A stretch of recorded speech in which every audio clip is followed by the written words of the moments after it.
Lucas Nambala worked at a company in Windhoek called Nam Logistics Limited, although everyone in the office called it Nam Tragic Limited because every day there felt like a slow accident that never ended.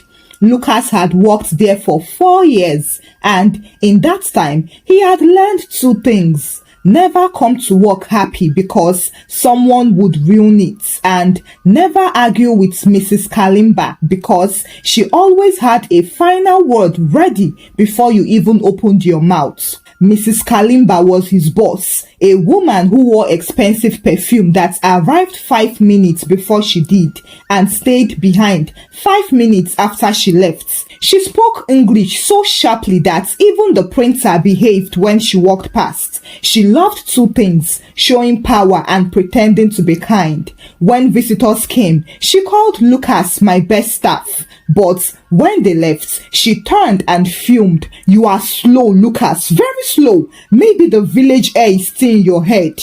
Lucas had learned to smile through insults, the way people smile through sour soup.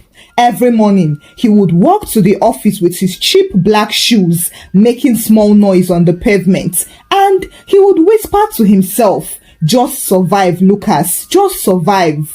On one particular Monday morning, the kind of morning that starts wrong before it even begins, Lucas arrived early and found Mrs. Calima already waiting by the door with her hands on her hips, holding a paper as if it was a death warrant. She said, "Lucas, where is the client form from Friday? I have looked everywhere and you are wasting my time." Lucas blinked and said, "Madam, you took it home on Friday when you..." Before he could even finish, she cut him off shouting, "Don't make excuses. You young people don't take work seriously. You think this company is your grandmother's kitchen?"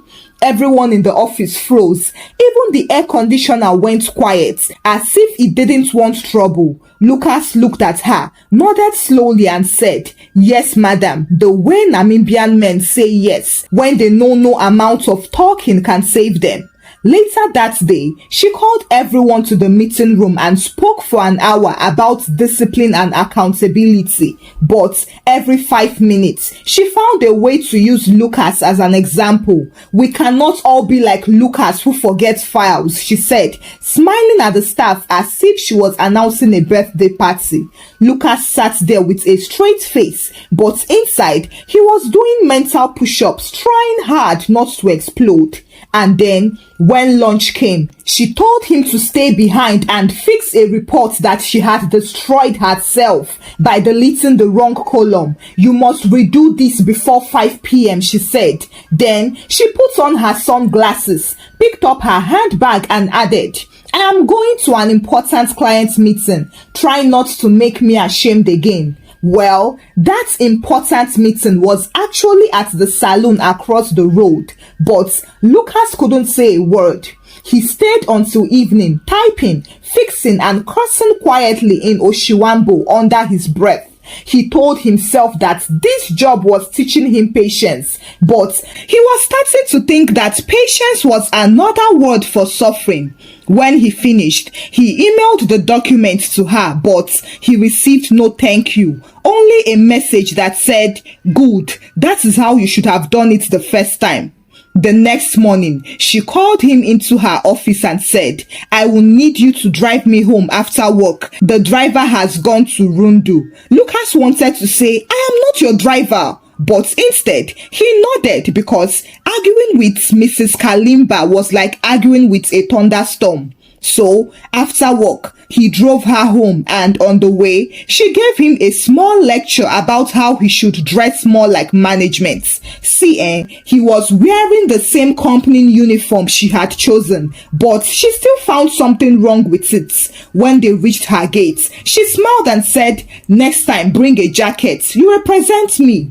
As she left, her expensive perfume filled the car so strongly that Lucas opened the window and said, "Ah, this woman must be storing perfume like diesel." He laughed alone, shaking his head. And so, weeks continued like that with one humiliation after another.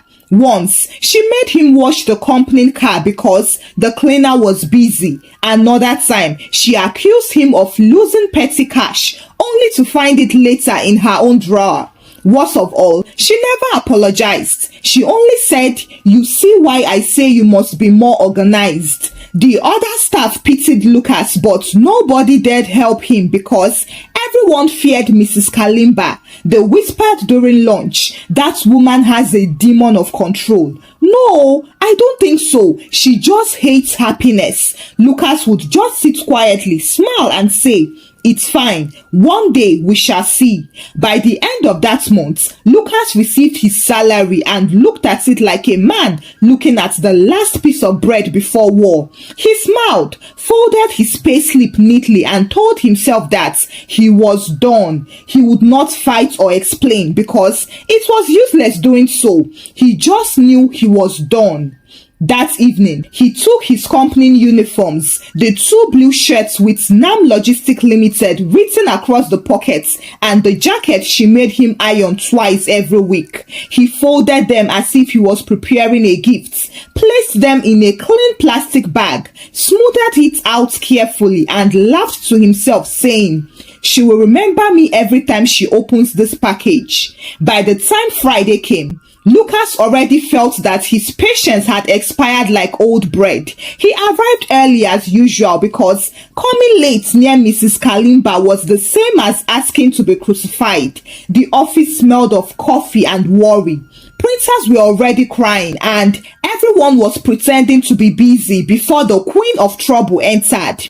At exactly 8:30, the glass door opened and there she was, walking as if she owned the oxygen in the room. Her perfume marched in before her as usual. She greeted nobody. She only said, "Morning, team," in that sweet poison voice, and then she looked around like a hawk searching for a lazy chicken. Her eyes landed on Lucas, her victim as usual.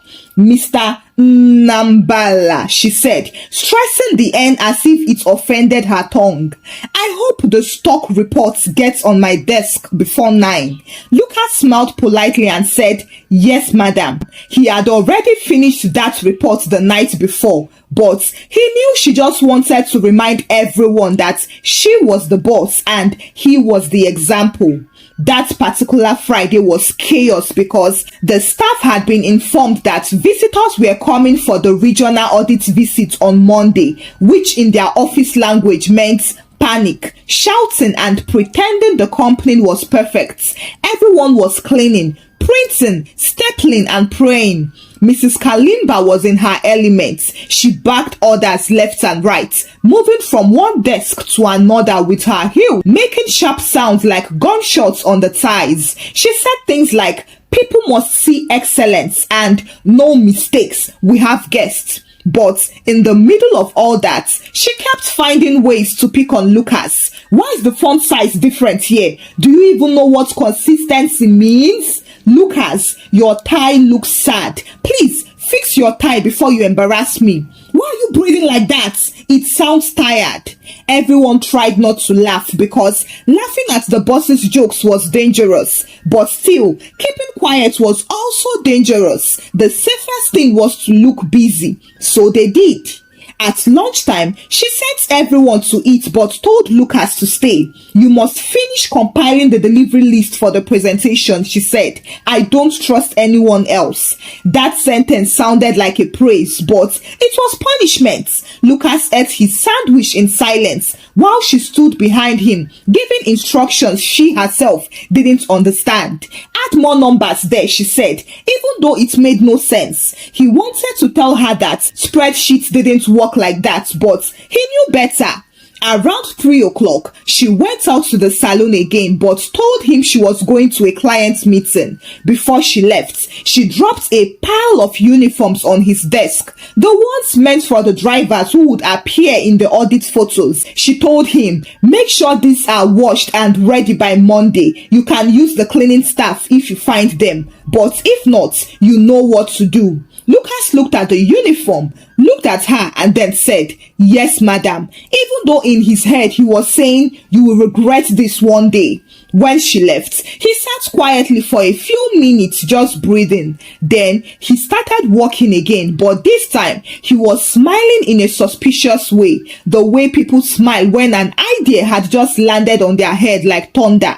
He thought of how she always used the company car as her handbag, how she never checked the boots, how she liked to lock documents inside and forget them for days. He thought of the upcoming audits, the fancy visitors, the company's obsession with uniforms and image. And then he thought of his own uniforms folded neatly at home, and something inside him whispered, "Now is the time." He worked until night that day, finishing everything perfectly. Then, as he was about to shut down his computer, he looked around the empty office, nodded to himself and said, "Let her have her perfect Monday." The next morning, which was a Saturday, Mrs. Calima called him, even though it was his off day. She said, "Lucas, I need you to come help me with the audit preparations today. We must show commitment." He declined politely. "Madam, I am attending a family event in Okahanja. It's far. Maybe we can shift it to next week." But she shouted, "Family events? Commitment comes first, Lucas. Commitment." So he just said, "Yes, madam," and hung up. That evening, he sat outside his small flat with a cup of tea and a smile. He knew what he would do by Monday morning. He imagined her face when she realized that she had been played, when her voice would go from confident to confused in front of the visitors. The thought alone made him laugh so hard that he almost spilled his tea. "Hey, Lucas, you will give that woman a new sermon to preach about," he said to himself. On Monday, Lucas woke up very early, dressed neatly and packed his things carefully into a small bag. He even sprayed perfume, but not as strong as Mrs. Kalima's, just enough to say goodbye in style. When he reached the office, it was still quite empty. Lucas quietly went to his desk and cleared his drawers. Then he placed a blank white envelope on his desk with no letter or words. Then he picked up his bag, walked to the parking lot and slipped his company uniforms into the boot of her car, arranging them neatly like gifts. He looked at the shiny car, smiled and said, "Madam, kindly find them in your car, please." Then he walked out of NAM Logistics Limited without looking back. For the first time in 4 years, Lucas felt free and light, like someone who had finally remembered his worth. He didn't know what would happen next, but he knew one thing for sure. This Monday was about to be very interesting for Mrs. Calima. Minutes later, NAM Logistics Limited came alive. Chaos had started dancing already before the music even started. People were running up and down the corridor. Printers were crying again. Phones were ringing as if they were being chased by spirits. And in the middle of all that noise stood Mrs. Calima, looking like a queen whose crown was still intact. She had dressed for victory that day. Her hair was shining. Her lipstick was so red that it could stop traffic. And her perfume entered every room 10 minutes before her body. She doubled it this time. The regional auditors were coming and she wanted everything to look perfect. She believed she was about to impress everyone and get promoted. Then somebody suddenly said, "Madam, Lucas is not here." Mrs. Calima stopped walking. She looked around as if she didn't understand English. "What do you mean Lucas is not here? Maybe he's late." But it was already 9 o'clock and Lucas was never one to be late. She called his desk phone but got silence. She called his mobile number. Nothing. She even sent a message but no reply came. She began to panic and her voice got sharper. "Where is Lucas? Who has his backup files? Who prepared the presentation?" Unfortunately, nobody answered. The room went quiet. Everyone pretended to be busy. The only sound heard was her high heels hitting the thighs like thunder. Meanwhile, somewhere on the other side of town, Lucas was sitting comfortably in his small flat, wearing shorts, drinking coffee and smiling like a man watching fireworks. He had slept peacefully for the first time in months and had even woken up early, played loud hip-hop music, and decided to celebrate his freedom in style. He had also done something petty but funny. He changed his ringtone to a loud hip-hop song, the one with heavy bass and a chorus that shouted, "You can't touch this," because he knew his phone was about to be hotter than a DJ speaker.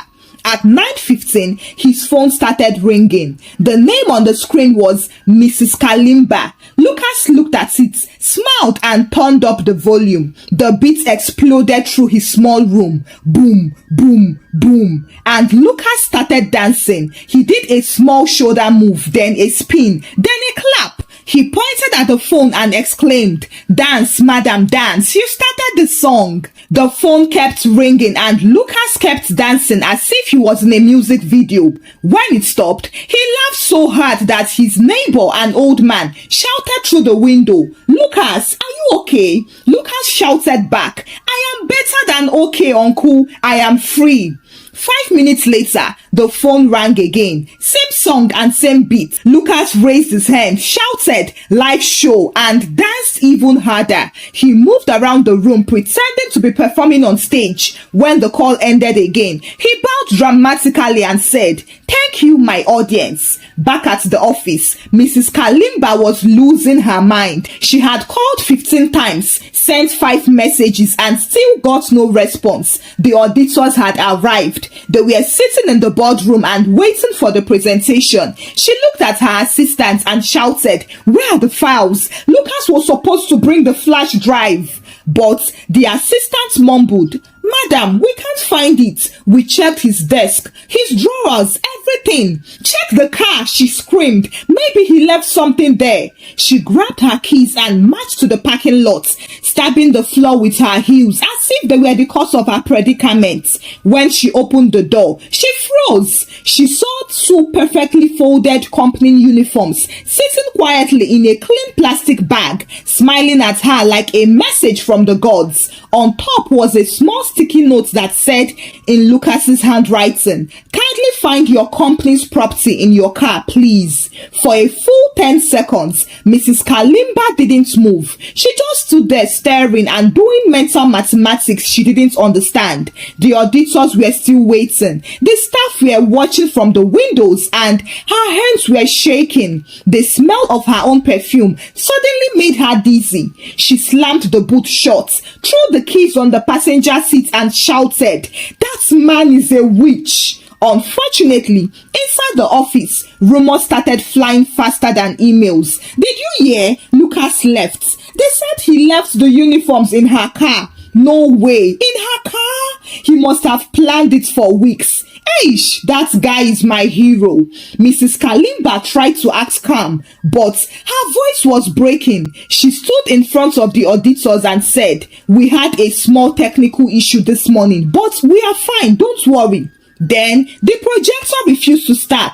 She pressed buttons, called IT, shouted at everyone and dropped her pen twice. By the time the presentation finally began, she had sweat shining on her forehead and a fake smile trembling on her lips. Well, half of her slides were missing because Lucas had stored the files on his personal account and nobody knew the password. She tried to improvise, but her words kept mixing up like bad soup. The auditors whispered to each other, shaking their heads. The staff watched silently, trying not to laugh. It was like watching a drama series for free.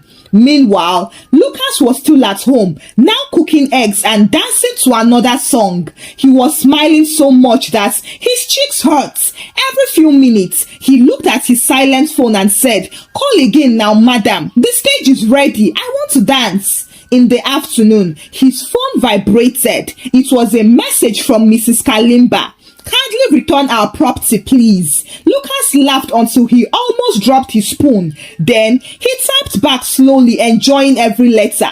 "Kindly find them in your car, please." He pressed send, sat back and whispered, "Delivery complete." When Mrs. Calima read that message, she screamed so loudly that the whole office went quiet. She stormed out, muttering things nobody could understand, and disappeared into her office, slamming the door.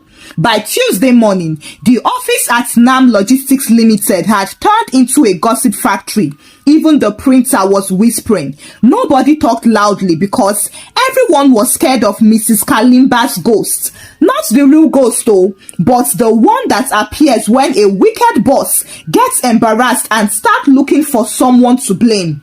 Mrs. Calima came in late that morning, and that was already strange. Normally, she arrived before everyone else just to catch them being lazy. But this time, the sun had already moved halfway up the sky when her big silver car crawled into the parking lot. She stepped out slowly, wearing sunglasses even though the weather was cloudy.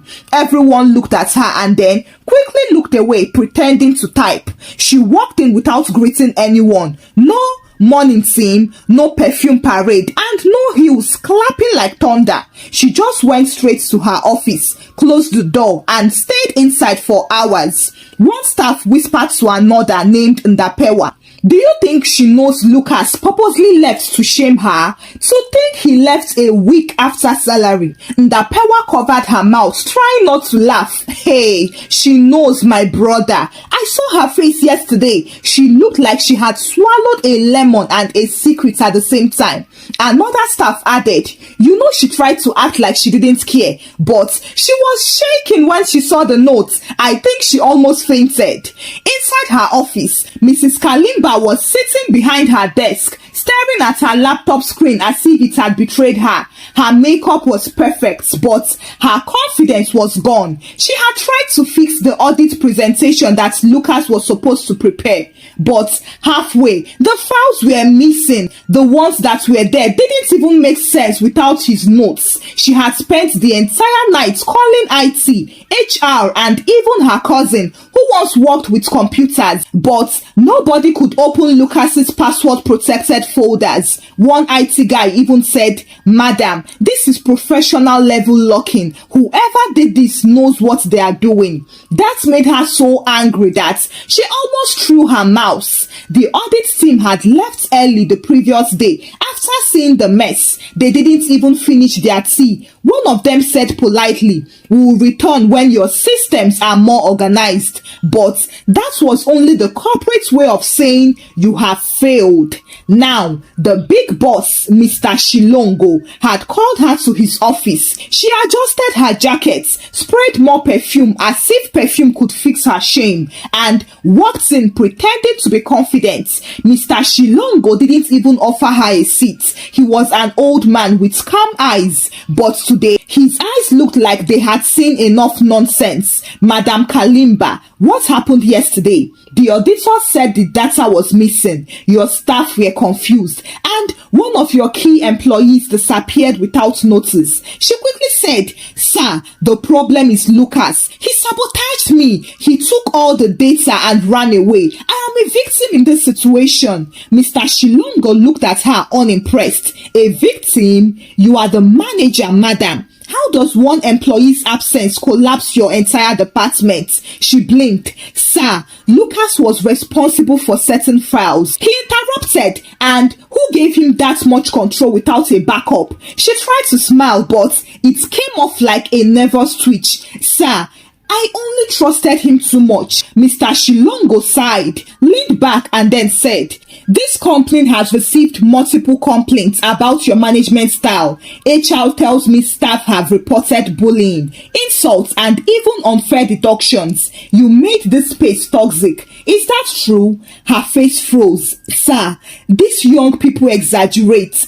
"Enough," he said, cutting her off. "We are opening an internal investigation. Until then, you are suspended with immediate effect." She gasped. "Suspended? Me?"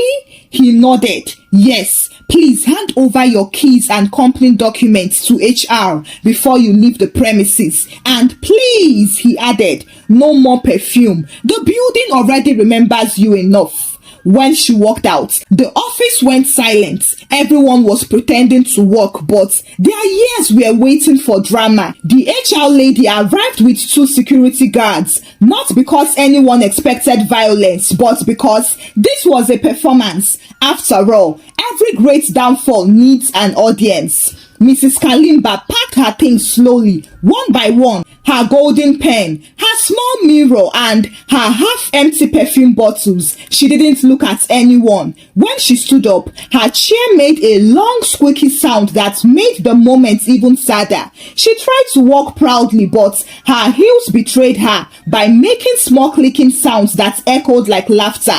Someone coughed to hide a giggle. Another one accidentally dropped a stapler and said, "Sorry, madam." But everyone knew he wasn't sorry at all. When she reached the door, a female staff almost exclaimed, "It's the end of the perfume era," but stopped just in time. Mrs. Calima turned around and said coldly, "You people think you've won, right? Just wait. You'll see how this company treats you when I'm gone." Then she stormed out and the door closed behind her. For 3 seconds, there was silence. Then, boom, the whole office exploded with laughter. Even the cleaner, who had always been quiet, started clapping. Someone shouted, "We are free!" Another one replied, "Lucas did it, yay!" The next hour was the happiest in the history of NAM Logistics Limited. People started talking openly about the torture they had suffered under her. One said Mrs. Calima once made him redo a report 5 times because she didn't like the font. A lady said she once made her iron the uniform she wasn't even wearing. Another one said she once shouted at her for sneezing too loudly. They laughed so much that HR had to come out and say, okay, please calm down. Let's not make noise." But even the HR lady was smiling herself. At the same time, Lucas was at home, relaxing on his couch, eating kapana with chips and watching a local drama on TV. He had just received a call from Jonas, his friend. "My guy," Jonas shouted through the phone. "You finished her, man. You really finished her. The whole office is celebrating. They said she got suspended today." Lucas almost choked on his drink from laughing. "Kai, my brother, I didn't even raise my voice, so I just folded my uniforms." Jonas said, "You are a legend now. You must come work with me. We are starting something new. No shouting, no perfume, and free lunch on Fridays." Lucas laughed again and said, "I am there, my brother. I am so there already."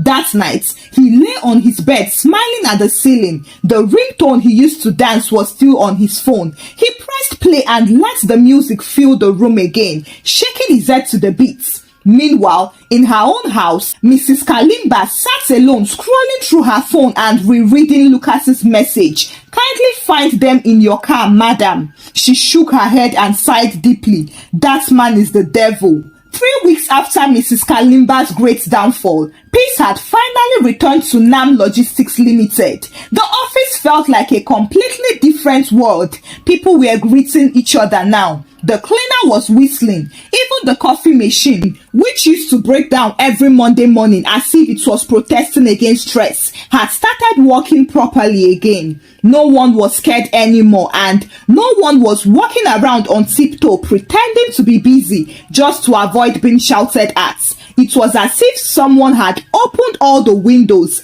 and chased the bad air away. And indeed, Lucas had.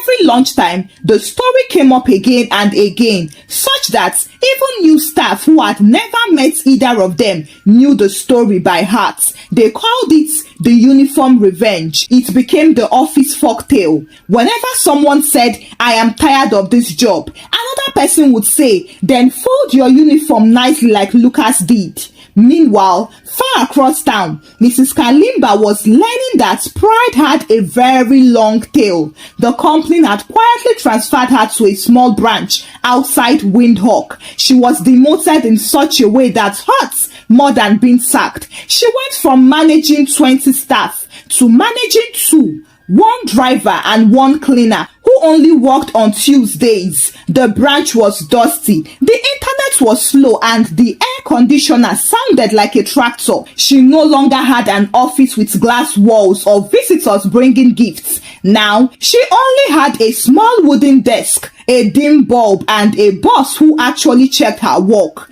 Every time she tried to shout, the driver would just smile and say, "Madam, please don't stress yourself, oh, we are all equal in this dust." The worst part was that every time she opened her car boot, she could still smell the scent of the washing powder Lucas had used on those his uniforms. No matter how much she sprayed perfume or car freshener, that clean, innocent smell refused to leave. It haunted her like the spirit of revenge, living rent-free in her boots.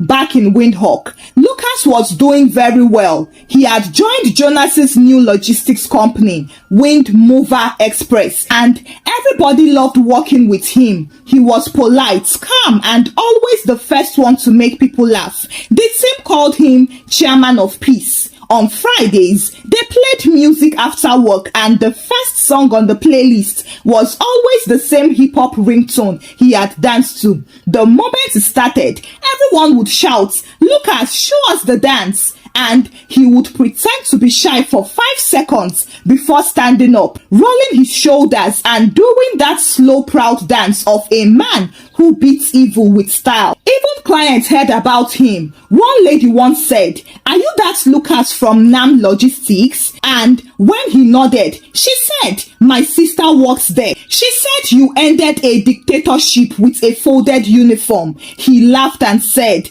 "I didn't end anything, no. I just went home early." However, what he didn't know was that he had become a legend, because from then on, whenever someone quits a bad job and walked out with confidence, people would say he pulled a Lucas. Hi besties, I hope you enjoyed this story as much as I did. What's your thoughts on this one? Do you think Lucas did too much, or his revenge was just enough? What would you do in his situation? Would you also pull a Lucas, or are you a lover of peace? I would love to hear your thoughts in the comment section. Share the story out with your loved ones and give the story a thumbs up. Subscribe to this channel if you've not done so by now. Until I bring another story your way. Bye!